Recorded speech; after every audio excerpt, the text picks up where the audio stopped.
Today, I want to reflect on the reactions to yesterday's September Nintendo Direct and kind of just talk about how much negativity there's been recently in the Nintendo community. Every Direct this year, it feels like people just have not been happy. And I'm not going to sit here and act like I'm a saint. I've had my moments with Nintendo Directs where I say, oh, that Direct wasn't very good. Actually, this year, I didn't think the February Direct was very good. But with the past two Directs, I've seen so much negativity and so much doom posting. Nintendo is doomed. Switch 2 is coming out soon because there's no software announced.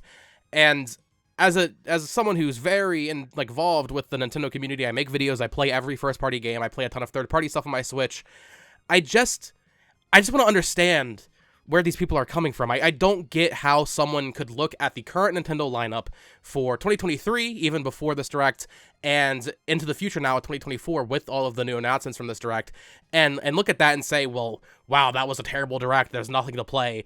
The Switch 2 is coming out sooner than ever. There's also been a lot of negativity surrounding the fact that so many of these games are Mario games and how they're just pumping out these, I guess, quote, low-effort Mario games because it's the end of the Switch's life cycle and they know they'll sell well. In my mind, the fact that there's so many Mario games, if anything, proves the exact opposite. And listen, I think the Switch 2 will probably come out next year. I've in the past said 2025. I think it'll probably come out next holiday. I think that makes sense. But how can you look at Nintendo having 7 Mario games and think, oh, wow, that means for sure the Switch 2 is coming and the Switch 1 has no software? I don't understand. That's their biggest seller. Frankly, I think how much Mario stuff there is suggests that the Switch 2 is further away, but I mean, like I said, I still think it'll probably be next year, though I still kind of lean towards 2025, early 2025. If the Switch 2 was that close, they would save Princess Peach. They would save something they would say Mario Wonder. Mario Wonder is going to sell 20 million copies. It's going to be one of the best-selling Switch games, and yes, you need to have stuff in the late life cycle of the Switch, but something that big, I feel like indicates that it's further out a little bit, but also just, how could you look at that and think, oh, there's not anything to play? Oh, the software, there's a drought. Oh, this Direct clearly was the final Switch era Direct. The next Direct will be focused on Switch 2. This Direct had more announcements than most Directs from 2019. I saw a couple people complaining specifically about Thousand Year Door ending this showcase and how lackluster it is that a Direct would end on a remake. Guys, Nintendo has always done this. The 2019 Direct, and I want to state this very clearly, because I'm tired of people, not understanding. The 2019 Direct ended on the announcement of Xenoblade Chronicles Definitive Edition. And to be fair, at the time, there was a lot of people complaining about that.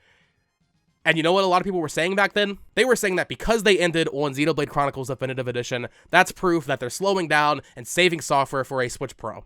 I remember it clear as day. And as someone who's been covering the Switch this entire generation on this YouTube channel and my other YouTube channel, ever since 2020 with Switch Pro rumors, and then into 2021 and 2022 with Switch 2 rumors, it just feels like people they just can't be happy. They can't be happy with what has been given to us. And I'm not saying you have to defend Nintendo. It's not like there's some righteous company. It's a big bad company. Yeah, screw them or whatever. In 2022, I remember very distinctly people saying that there wasn't very much to play, and the Switch 2 was coming out that holiday or early 2023, and I remember I made videos saying that's ridiculous because there's a ton of stuff to play. I mean, 2022 especially, there was a lot of new stuff to play, not even ports.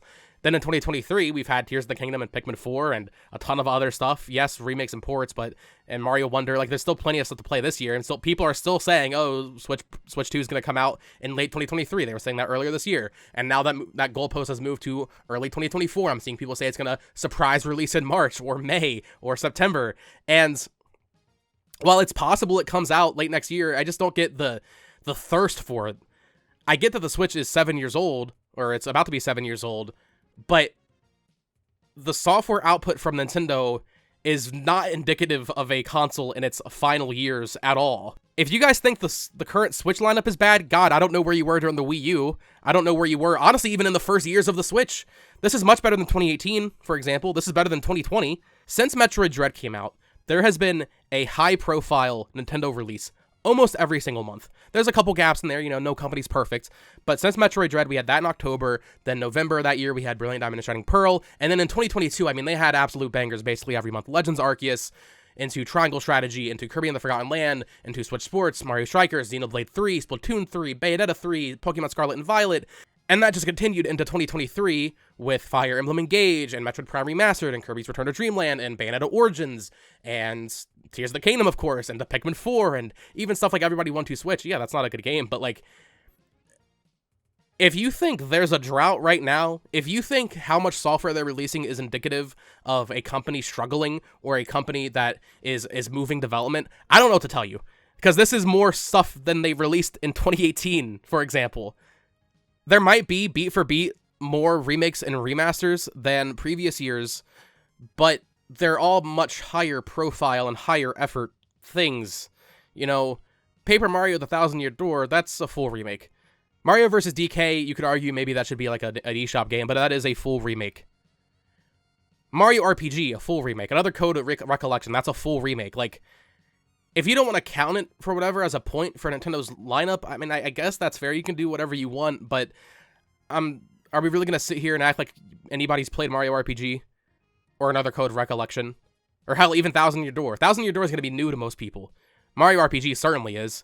And another Code of Recollection, yes, that's very niche, but like, that's a new game to most people. Hell, I mean, the second game never even got localized.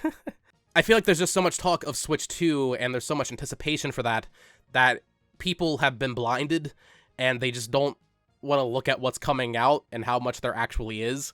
I mean, I listed it out here. I won't count Pikmin 1 and 2 physical, but, you know, starting in October, we have Detective Pikachu and Mario Wonder. Then in November, we have WarioWare and Mario RPG. January, we have another Code. February, there's Mario vs. DK, and then in March, there's Princess Peach's Showtime. Also announced for next year is Luigi's Mansion 2 and Thousand Year Door. That is so much, just from October to March, that I'm interested in playing. I guess if you want to argue it's too much Mario, that's fair, but you have to understand, there was like no Mario games for 3 years. I made a joke tweet about it, but although it is true, 2017 to 2022 was like the Fire Emblem and Xenoblade era of the Switch, the JRPG era, and now the more casual people are finally getting what they want. They're getting these Mario games. This is what the Switch... I'm going to be honest, as someone who loves Xenoblade and loves Fire Emblem and loves hardcore stuff like that, loves Metroid, this is what the Switch needs right now. It needs these Mario games.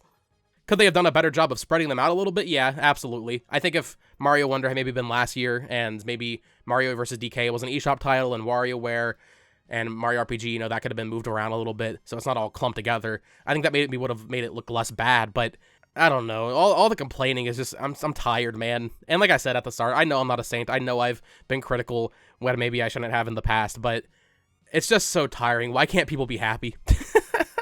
And the issue is, I don't even know what would make people happy. What would have made people happy from this Nintendo Direct? Just seeing Metroid Prime 4? Guys, Metroid is a niche franchise. It's not gonna light the world on fire. I'm sorry. As much as I love Metroid, 2D Metroid is one of my favorite Nintendo things. I love Metroid Dread was my game of the year 2021. I love Metroid Fusion, Super Metroid. I love all of it. Metroid Prime 4, yes, it's a big budget game. It's the last, you know, early announced Switch game that hasn't come out yet. It is a big deal for Nintendo fans, but it's not a big deal for Nintendo. It is not something that's going to sell units. It is not something they're going to put on Switch 2 to sell the Switch 2. It might be cross-gen. They might put it on the Switch 2 because it is going to be a very pretty game. I have no doubt Retro will make a very pretty game, but that game's going to sell worse than Princess Peach Showtime. That game might sell worse than Luigi's Mansion 2. So while, yes, I mean, it would have been nice to see Metroid Prime 4, if the game's not ready, then it's not ready, and I'm fine with not seeing it. Would seeing Metroid Prime 2 and 3 have made this Direct better? Would seeing Wind Waker and Twilight Princess HD made this Direct better? The past 2 Directs, I've seen Nintendo deliver on exactly what people have been begging for. In June, people were begging for a 2D Mario game, and people have been begging for Mario RPG to come back for, like, 2 decades. And we got exactly that, and people still complained. And then with the September Direct, people have been begging for years, for a Thousand Year Door remake. That is akin to Mario RPG and just being like, oh, a what WTF moment, like, what's going on? How are they finally doing this? And people are still complaining. I guess for me, I come to Nintendo Directs to see what the lineup is, and when they don't announce stuff and there's no dates, I get disappointed because I'm just like, well, what are we going to be playing? There's no shortage of games to play. And I mean, I'm just talking about first-party stuff. The Switch is more than just first party. I know Nintendo fans like to think that people just buy a Switch for first party games, or they buy a Nintendo console for first party games. That's not the case anymore. It really isn't. That hasn't been the case for years. It'll certainly always be the main thing that people get excited for. It's the same thing for Xbox and Sony, but people play third party games on Switch now, guys, and there's a lot of third party stuff coming out. We got a new Atlas game announced. We got a new Saga game announced. We got a release date for Ayuden Chronicle. And these are all new things, not even counting late ports. I mean, Borderlands 3 coming to Switch, that's like kind of like why. Red Dead Redemption came to Switch, that's a late port, but it came to Switch at the same time as PS4. But in terms of new third-party stuff, there's plenty. This direct didn't even show any of the level 5 stuff that's going to be exclusive to Switch next year. Deca Police, Fantasy Life, Professor Layton. The Switch lineup next year is honestly pretty crazy. Probably better than this year, if you take into account all of that, if it all ends up releasing. I mean, I know Deca Police and Fantasy Life were supposed to come out this year, so hopefully next year they manage to get it all out at once. But that's a lot of Switch exclusives right there, man.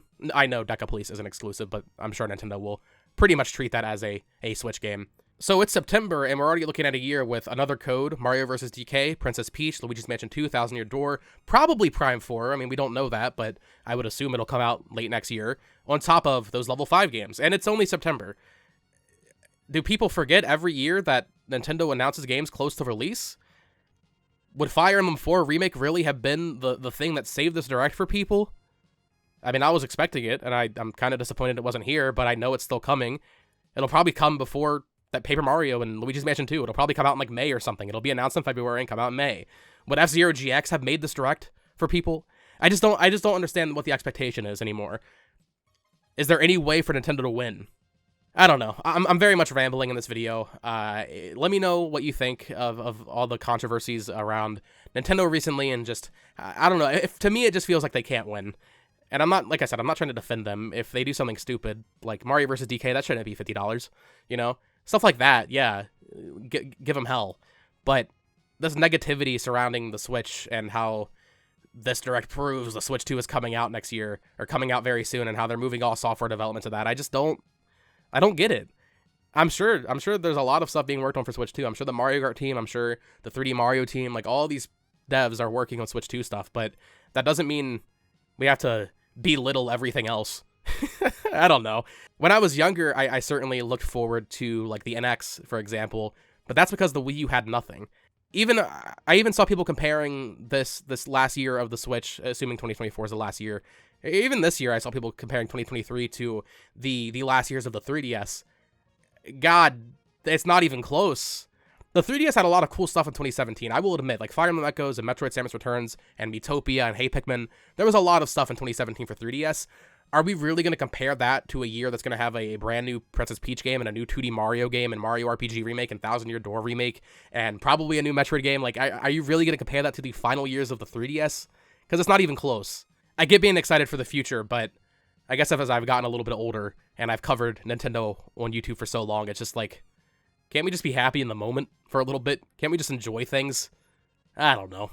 So let me know what you think down in the comments below. Are you happy or disappointed with this Direct? I got a lot of comments on my reaction saying people were disappointed and that was the most lame Direct ever, and I couldn't disagree more. I mean, I think it was like a fine Direct. I'm not going to sit here and say it was incredible or anything. So let me know what you think down in the comments below, and subscribe for more based Nintendo takes like this each and every day.